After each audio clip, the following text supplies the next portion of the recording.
convidado de hoje aqui no estúdio do Top Media News é o delegado de Polícia Federal, Guilherme Guimarães, responsável por comandar a Operação Ouro de Ofir. A operação desvendou o maior esquema de estelionato já noticiado em Mato Grosso do Sul.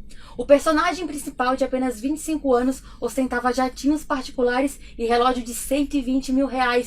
Doutor, obrigado por aceitar o convite. A história é digna de cinema.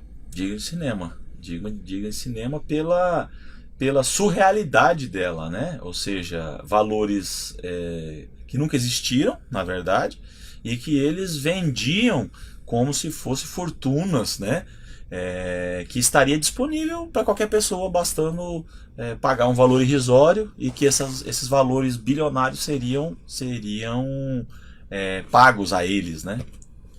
Ao todo foram presos 4 pessoas, né? 3 em Mato Grosso do Sul, e mesmo após a prisão dessas 3 pessoas, uma 4ª pessoa continuou a dar golpes no país. Exato. Essa 4ª pessoa, ela, na verdade, era um braço de um dos grupos. São vários grupos, na verdade, né? A gente tem um grupo principal, que é o da Almetal, que ela iniciou-se aqui em Campo Grande, né? Só que no Brasil todo essas pessoas foram aplicando golpes, né? Subgolpes, vamos dizer assim, a partir dela. Então esse personagem de Brasília, ele realmente atuava em um subgolpe, que é inclusive o golpe do Peró, do Sidney dos Anjos Peró, que está preso aqui, que é outra operação, já está a Operação SAP, que são as iniciais do nome dele, Sidney dos Anjos Peró, SAP, né? Então esse personagem de Brasília, ele era atuante junto com o Peró, no foco em Brasília, né? E sempre com a mesma, o que a gente fala, né? O estelionatário, ele precisa usar a lábia, né? Então esse personagem de Brasília, ele era o elo com a parte política, né? Então eles sempre vendiam essa imagem, uma imagem obviamente mentirosa, né? Só que persiste até hoje. Tem muitas vítimas que estão em Brasília, caíram no golpe em Brasília. Então, graças inclusive a muitos depoimentos foram colhidos em Brasília, que esse cidadão foi preso, né? Já está denunciado, inclusive, né? E ele mais quatro integrantes do grupo dele em Brasília. São só essas pessoas? A gente sabe que não. Existem várias pessoas, afinal de contas é um golpe aplicado no Brasil todo, né? Vítimas do Brasil todo. Mas infelizmente as vítimas precisam prestar depoimentos para que as investigações caminhem, né? Senão a gente sabe aonde chegar, mas nada melhor do que a vítima para narrar o que realmente aconteceu com ela. E é importante para que o estelionato seja totalmente desvendado, seria a participação das vítimas, né? Essas vítimas hoje somam mais de 60 mil pessoas em todo o Brasil. Exato. Inicialmente a gente calculava um valor até menor. Tem pessoas até que acham que é mais do que isso, inclusive. Realmente o que deu para ver só no primeiro momento é que os contratos realmente foram firmados com pessoas do Brasil todo. Isso é uma realidade. Tem pessoas de todos os estados do Brasil que de alguma forma foram vítimas desse golpe. E como que acontecia? Existem ainda corretores que vendem essa falsa ilusão no Brasil todo, né? Então, através desses corretores, que eram remunerados também, essas pessoas ganharam tanto dinheiro, né? Doutor, esse garoto de 25 anos, o Celso, o avô dele já praticava os golpes há 10 anos. Isso. Eles prometiam o que para as vítimas? O estelionato é sempre o estelionato trabalha com a ganância das pessoas, obviamente, né? Temos aí, talvez, o golpe mais antigo do mundo é o conto do vigário, o outro golpe é o golpe do bilhete premiado. Então, o golpe da Almetal não é nada mais, nada menos que um golpe do bilhete premiado moderno, vamos dizer assim, né? Um pouco mais moderno, por quê? Porque eles usam redes sociais. As redes sociais são usadas, é o que eu falo, a rede social é usada para o bem e para o mal, né? E eles souberam usar muito bem as redes sociais para o mal, né? Existem grupos criados, principalmente em aplicativos de celular, WhatsApp, Telegram, que são grupos criados exatamente para quê? Para manter, eles criam, as vítimas permanecem naqueles grupos hipnotizadas. É como se fosse um hipnotismo. Usam técnicas de PNL, que é aquela técnica linguística, né, de convencimento. Então é muito interessante. Esses grupos são grupos para quê? Para manter aquele número grande de vítimas em constante enganação, né? Então é muito usado essa técnica também. Então, é um golpe do bilhete premiado, só que usando métodos mais modernos de divulgação e de manutenção em erro. Porque muitas das vítimas acreditam ainda, por incrível que pareça, que isso existe. E que realmente esses dinheiro, esses valores vão ser efetivamente pagos. Então eles abordavam a vítima, eles falaram, você investe R$ 1.000, por exemplo, inicial, e aí vai ter um lucro de 1 milhão. É um lucro exorbitante, né? Natural. E sem lastro, né? E sem nenhuma. Porque quando você pode até investir em um negócio, existem as pirâmides financeiras. Isso não é pirâmide financeira, é bom que se diga. A pirâmide financeira também, ela promete valores exorbitantes a partir do nada, né? Então, mas nesse caso não, é um típico estelionato. Ele engana a pessoa com algo que não existe, né? O bilhete premiado é o que? A pessoa diz que ganhou na loteria, mas não ganhou, né? Então a história é a mesma. A diferença é que falam em minas de ouro, falam em valores que serão repatriados de bilhões, de trilhões. Eles falam em valores de trilhões, ou seja, eles não são humildes em falar em termos de valores, né? Se falam em trilhões de reais, de dólares que já estão no Brasil, e aí eles usam uma técnica interessante. Eles falam que o dinheiro já está no Brasil, só que os bancos não estão conseguindo liberar esse dinheiro, porque é muito dinheiro. Então a rede bancária, aí uns falam que é o governo que está querendo esse dinheiro, porque é muito dinheiro. Então o governo quer um pedaço. Então cada um na sua maneira, né? Os golpistas, obviamente, estão falando de várias pessoas. Tem o golpista e aqueles que disseminam o golpe. Eles realmente continuam iludindo as pessoas. As pessoas estão acreditando que realmente vão receber 10 milhões, 20 milhões, 50, 100, 1 bilhão. Tem pessoas que acreditam piamente nisso. Mas, doutor, essas pessoas que vão receber esse dinheiro exorbitante de até R$ 1 milhão, esse dinheiro, teoricamente, viria, né, a partir da aplicação, mas não teria dedução fiscal. Essas pessoas, elas fomentam a organização criminosa? Fomentam, porque exatamente, aí tem a questão tributária, é outra questão muito interessante. Eles falam que é doações. Aí se a gente for analisar a questão tributária, tem essa questão de doação. Porque não é um dinheiro, você está recebendo uma doação. Até isso foi bem pensado, bem articulado por eles, né? Porque esse valor é a partir, você recebe como doação. Muitas pessoas até declaram isso no imposto de renda como doação. Uma doação que viria de alguém, né? Porque parte desses dinheiros teriam que ser doados. É tão surreal a história que até essa questão tributária ela entra em xeque, porque eles falam que inclusive já pagaram impostos. Olha só que interessante, um dos argumentos fala, não, mas já foi recolhido impostos desse valor que entrou no Brasil, mas não foi recolhido nada, não existe nenhum recolhimento. Então até a parte tributária aí, a parte tributária já é uma mentira, porque nunca foi recolhido nenhum tipo de imposto, até porque o dinheiro nunca existiu, né? Esse foi um dos maiores golpes financeiros do país, né? O maior do estado e do país. E mesmo assim, depois da operação deflagrada, os grupos de WhatsApp continuam, as pessoas continuam acreditando. Como é que está a situação? Continuam acreditando, os grupos continuam, como a gente fala, né, bombando, né? Eles continuam mantendo essas pessoas em erro, até faz parte do golpe, né? Porque a partir do momento que as pessoas não acreditarem mais, o golpe ruiu, né? Então é uma retroalimentação. Eles vão constantemente colocando essa expectativa de recebimento. Essa coisa, você viu, a operação aconteceu em 21 de novembro de 2017, ou seja, já passaram 6 meses. Tá? Nós estamos indo para o 7º mês. E parece que nada mudou. Ou seja, apesar das pessoas estarem presas e o golpe ter sido desvendado, está provado nos autos já, eles usam de artimanhas, falando que não, que inclusive está sendo provado que tudo é lícito, mas já, óbvio, se fosse lícito, nós não estaríamos falando em pessoas presas, né? Eles estão presos porque ficou provado que eles aplicavam um golpe. E o golpe, o pré-requisito dele é que é uma história, é uma grande mentira, né?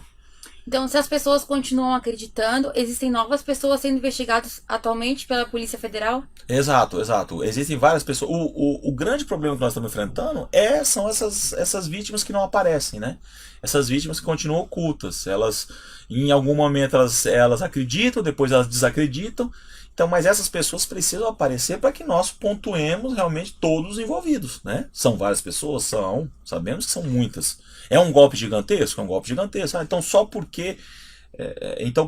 se é tão grande, por que só tem 4 pessoas presas, né? Realmente, deveriam ter mais pessoas presas. Mas o problema é exatamente, nós temos que provar a participação dessas pessoas. Não basta a gente supor, né? Tem que haver a prova. E nada melhor do que as testemunhas as vítimas deporem e comprovarem que foram enganadas por uma pessoa definida, né? A Polícia Federal já tem uma estimativa de quantos milhões de reais essa organização criminosa chegou a lucrar com esse golpe? Nós não temos isso, mas pelo que nós já levantamos, por exemplo, vários bens bloqueados, realmente eles lucraram muito dinheiro, né? Estamos aí falando como as avaliações de joias, por exemplo, que o Celso Éder tinha, já passa, bem dizer, de R$ 1 milhão. Só de valores, foram pedidos valores em espécie, mas não dá para a gente quantificar o valor exato de quanto pode ter recolhido. São valores grandes, você pode ver que eles são valores que eles não conseguiam declarar, porque eram de origem ilegal, né? Eles não declaravam para a Receita Federal, então também tem essa questão de eles movimentaram grandes vultos sem origem, né? Mas eram valores justamente do golpe, né? Mas esses vultos eram movimentados aonde? No Brasil? No Brasil, principalmente em contas deles, né? Deles e de laranjas que eles usavam, né? Usaram várias contas, principalmente os corretores. Normalmente a pessoa que vendia, ela recebia e depois repassava para o paymaster, que eles chamam, que são esses cabeças, né? Como esses que estão presos, né? Delegado, esse golpe então começou há 15 anos. Por que a Polícia Federal demorou tanto tempo até desmantelar a operação? Não, na verdade, nós tomamos conhecimento disso só no ano passado, né? Que chegou ao nosso conhecimento, que havia pessoas milionárias em Campo Grande, aí nós começamos a ver inicialmente até surgiu a suspeita de ser traficantes, né? Como é que eu vou dizer? Pela aparência dele, né? Ele, principalmente o Celso Éder, né? Tinha uma empresa, aí nós começamos a ver que de verdade podia estar havendo uma aplicação de golpe, né? Então, na verdade, nós começamos a investigação no passado, né? Que foi quando surgiram realmente as primeiras denúncias, né?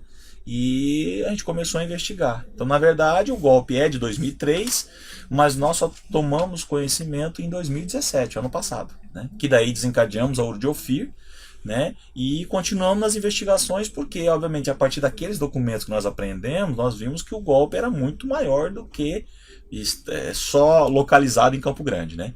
Tem, como eu falei, tem vítimas no país todo. Parte desses clientes eram fiéis da igreja. Essas pessoas utilizavam de uma lavagem cerebral, utilizavam da fé dessas pessoas para prospectar novos clientes. Exatamente. Muitas das vítimas foram aplicadas dentro de igrejas evangélicas, principalmente com aquela visão da prosperidade, né? Que eles aplicavam muito essa lábia de que esse era um dinheiro abençoado, né? Isso não era um dinheiro, era uma bênção divina, né? Na forma geral, global, que eu digo, todos já receberam a sua vitória, a sua bênção. Não vai ficar um para trás, um para frente, um para o meio e outro para... Não, todos. E eu gostaria que você, recebendo, não sumisse. Realmente eles usavam muito os fiéis, né? Que é a grande maioria. Eles até falam até hoje que os tementes a Deus, que vão receber, aquelas pessoas que acreditam, ou seja, eles tentam levar para o lado religioso a crença de que isso existe realmente. E aí é claro, né? Quando a gente leva para o lado divino, fica uma coisa subjetiva, completamente subjetiva, né? Então, muitas das pessoas querem crer que isso aí é igual uma crença, né, em Deus né? Fora os fiéis, qual que é o perfil das outras vítimas? São pessoas empresários, pessoas comuns, trabalhadores? O que nós notamos é o seguinte, nós temos desde uma pessoa totalmente humilde até um grande empresário. Inclusive tem em Campo Grande grandes empresários que investiram milhões nisso, não só em Campo Grande, outros estados também. Nós estamos falando de valores na casa das centenas de milhões de reais. Teve pessoas que aplicaram mais de R$ 1 milhão nisso. Então, assim, empresários, pessoas que têm conhecimento de comércio, de dinheiro, caíram nesse golpe também. Então, ele foi muito bem elaborado, eu posso dizer isso aí, porque não só pessoas humildes, temos pessoas humildes, mas temos também pessoas com alto poder aquisitivo, que viram nisso uma forma de investimento, realmente, né? Como que os golpistas articulavam chegar até a vítima? Como é que fazia? Como é que eles abordavam essas vítimas? Normalmente era muito interessante. Eles diretamente eles não abordavam. Era onde entram os corretores. Isso é interessante. Os corretores que fizeram um bom trabalho, porque eles faziam convencimento e esses paymasters ficavam protegidos, entre aspas, né, no escritório e tudo mais. E eles as vítimas só eram levadas a eles se elas precisavam de algo mais, é como se fosse uma divindade, né? Quando a vítima, por algum motivo, ela ainda não estava 100% acreditando, esses corretores levavam sim. E aí eles faziam todo um teatro, né? Por exemplo, o escritório do Celso era um escritório muito imponente.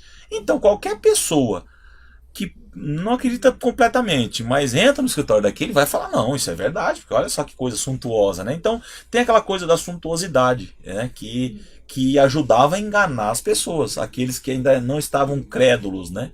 Muita gente falou até, não, eu fui lá, o escritório fantástico, ele me mostrou uns livros, mas tudo era um grande teatro, né? Nada disso existe de verdade.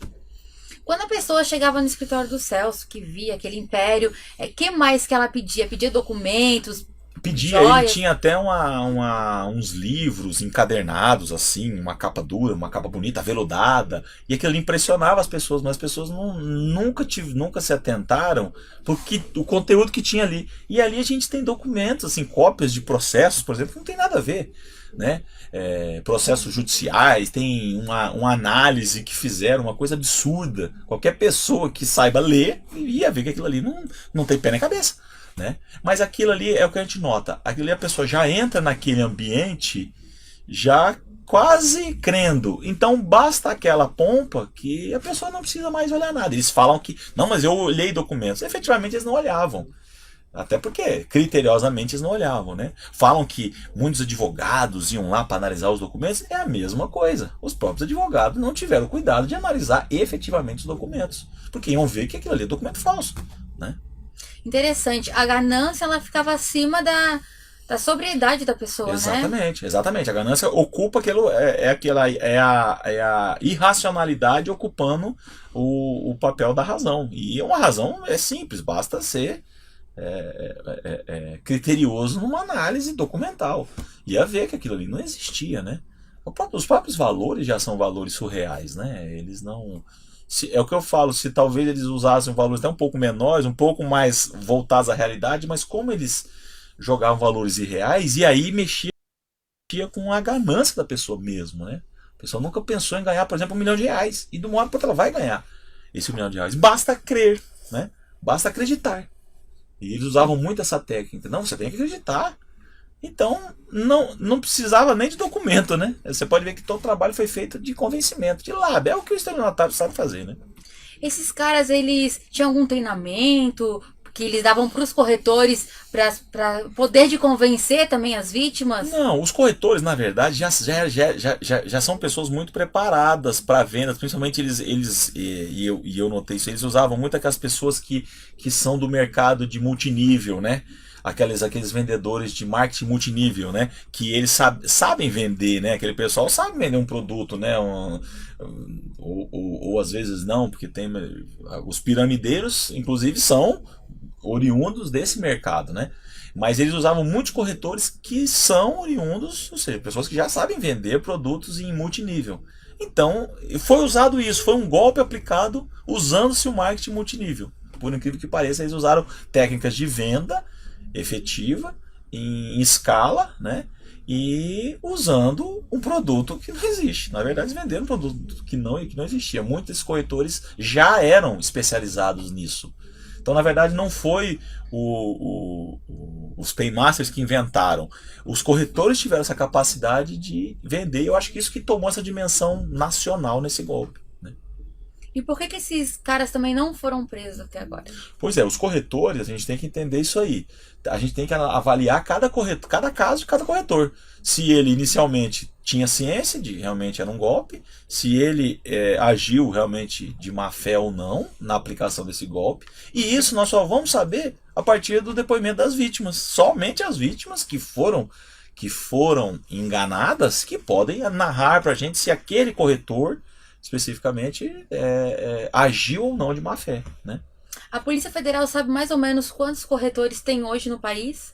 Desse golpe, olha, é um número assustador. É um número assustador. Eu acredito que passe aí de 200, 500 corretores no Brasil todo. Mas é um valor também, é um número que a gente ainda não tem. E aqui em Campo Grande nós já identificamos alguns. Passam aí de 20 pessoas em Campo Grande. Sim. E além dos corretores, tem aquelas pessoas, aquelas pessoas que adquiriram e passaram a ser, entre aspas, corretores informais, né? Várias pessoas também já narraram, foram vítimas, mas depois eles fizeram um papel de venda para familiares, para vizinhos. Então ele mesmo foi um disseminador. Ele, de vítima, ele passou a disseminar o golpe também, né? Para familiares, principalmente, né? Vários familiares, porque os familiares também, ele falava para os familiares se interessavam, né? Ah, você comprou? Como é que você fez? Ah, eu fiz assim, assim, assim. Então, eles acabaram sendo corretores também. Então, foi o boca a boca. Na verdade, foi um golpe muito bem aplicado do boca a boca, né? Começou com boca a boca, aí tomou uma dimensão de redes sociais, né? Porque, por exemplo, a pessoa que está lá, hipoteticamente, lá no Nordeste, ele tinha que ter informações. Então, eles criavam esses grupos para ter informações dos paymasters. Eles falavam muito pouco, eles eram como se fossem divindades, é como eu falo, eles falavam muito pouco, apenas algumas palavras e tal, e as pessoas idolatravam esses caras como se eles fossem realmente os donos da verdade, né? E essas pessoas, elas têm família em Campo Grande? Como é que era a vida no dia a dia dessas pessoas? Sim, eles tinham família aqui. Os presos, né, tinham família aqui, com exceção desse lá de Brasília, né? Eles tinham família aqui, continuam, né? Eram pessoas que realmente ganharam muito dinheiro, né? Atualmente, o golpe daqui de Campo Grande, acredito que ele deu uma parada. Mas os outros golpes, como eu falei, os outros que foram oriundos desses continuam. Então eu acredito que o próprio golpe o metal ele foi estancado, mas agora temos os subgolpes, né, que estão em andamento, né? Principalmente essas operações internacionais que eu narrei também de reset de moedas. Eles inventaram uma história mirabolante de reset global de moedas, né? Aí já são chamadas operações internacionais, né? Que pessoas, aí você vai investir na compra de uma moeda que hoje é desvalorizada, e com esse reset, aquela moeda que, vamos supor, hipoteticamente, ela é desvalorizada, ela vai ser revalorizada e vai se equivaler ao dólar. Pois bem, essas fortunas e outras estão sendo destinadas na recompra destas cédulas pelos valores delas atualizados em dólar, ou seja, uma cédula de 100 trilhões de ZIM vai ser revendida, já que a pessoa comprou por 300 dólares, ela vai ser revendida, vai ser trocada com o GCR pelo mesmo valor em dólar, ou seja, vai receber 100 trilhões de dólares.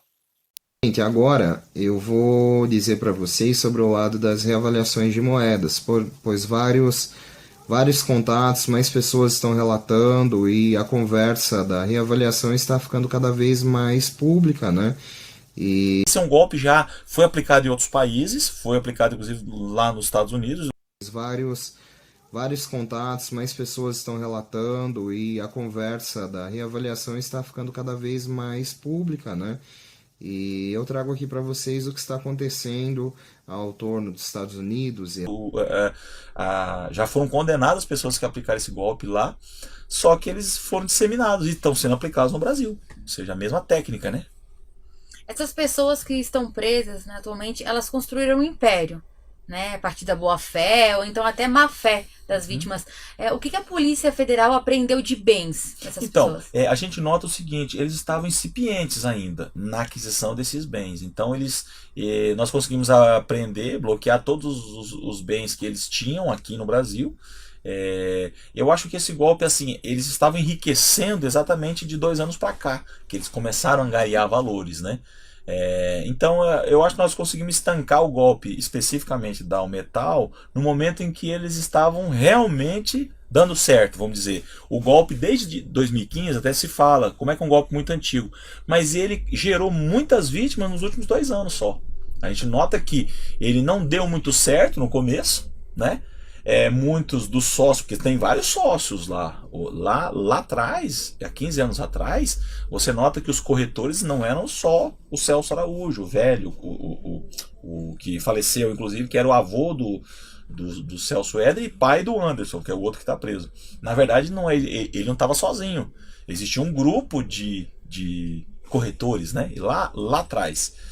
Então a gente nota que essa evolução ela foi mais intensa nos últimos 2 anos, possivelmente, de 2006 para cá. De repente, por causa da tecnologia também? Exatamente, da tecnologia, uma forma que eles conseguiram. Emplacou, né? Como diz, o golpe emplacou de 2 anos para cá. Então realmente eles estavam, vamos dizer que eles estavam em plena atividade quando foram descobertos, né? Então eu acredito que eles, assim, em termos de bens, apesar deles, os gastos deles eram muito altos, né? Então eles precisavam alimentar essa indústria, né? Mas os bens que nós conseguimos identificar já estão todos bloqueados, né? Esses gastos eram em quê? Principalmente em viagens, né? Eles faziam viagens internacionais, viagens para Brasília, para São Paulo, eles fretavam jatos, principalmente, né? Gastos aí de 20, 30, 50 mil reais por viagem, né? E eles gostavam de postar isso, mostrar isso, porque eles precisavam mostrar, né? E principalmente com segurança, por incrível que pareça. Como eles se diziam pessoas muito importantes, eles gastavam muito com seguranças particulares, né? Então, uma última pergunta, delegado. A operação vai ter continuidade, então, em todo o país? Exato. O que nós estamos estimulando, incentivando é que as pessoas façam suas denúncias, porque cada pessoa é importante, cada vítima é um crime, né? Então que as pessoas façam as denúncias lá no local onde elas realmente foram enganadas, não precisa ser na Polícia Federal. Tecnicamente o crime de estelionato ele é da competência estadual. Então a Polícia Federal nesse momento está só auxiliando, né, os trabalhos, claro, pelo volume de conhecimento que nós acabamos adquirindo nessa investigação, né? A Polícia Civil daqui do Mato Grosso do Sul já tem também investigações, né? Então o que a gente estimula é que as vítimas realmente ajudem as autoridades, porque eles ao mesmo tempo alegam que as autoridades não estão agindo, mas o argumento tem que ser inverso, né? As autoridades agem a partir do conhecimento do fato, né? Então, hipoteticamente, se a pessoa foi vítima lá no interior de qualquer estado, ele tem que chegar ao conhecimento da autoridade daquele local que ela foi vítima de um golpe, até porque o possível corretor e o possível vendedor está lá naquele local. Então é onde a investigação tem que começar, né? Então é isso que, infelizmente, muitas das vítimas não acreditam, né? Então nós estamos falando de uma coisa que parece surreal, mas você pede para as pessoas denunciarem, mas a pessoa fala, não, mas eu acredito que eu ainda vou ficar milionário. Então essa hipnose ainda continua, né? Essa lavagem cerebral que eles fizeram muito bem feito, realmente, e constantemente. Não é uma coisa que acabou. Todo dia esses grupos são alimentados por falsas informações. Então, a partir disso, as pessoas continuam se retroalimentando de mentiras, né? E isso que dá vazão a esse golpe ainda, né? Então, eu agradeço a presença. Eu conversei hoje com o delegado da Polícia Federal, Guilherme Guimarães, responsável pela Operação Ouro de Ofir.